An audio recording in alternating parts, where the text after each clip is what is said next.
this is Tim from YourSixGaming. Today in this video, I'm going to show you how to connect your PlayStation 5 controller over to your Apple iPhone. And this is easy to do. So if we go on over to where it says settings, we can select this and we can find Bluetooth as an option. So let's go to Bluetooth right here and make sure it's turned on and it's searching for a device to discover.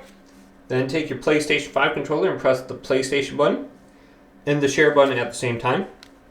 And this will put it into the Bluetooth pairing mode. And it's going to look for a device to connect to.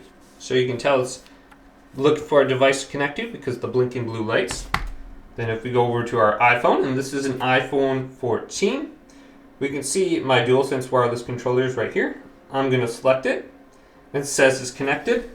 Now if we look at the controller, we can see player 1 is connected and the lights are solid now. And I should be able to control my iPhone.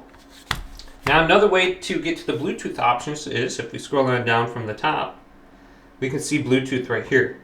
Simply just hold it. And we can hold this down too. We can see my DualSense wireless controller is connected and we can go to Bluetooth settings right there. And it'll bring you back to the same page. Now you can try this out and see if you are able to use it in the game that you want to go ahead and play. But hopefully this video did indeed help you out. If it did, leave it a big thumbs up and subscribe to my channel down below for more tech out videos coming up next on YourSixGaming.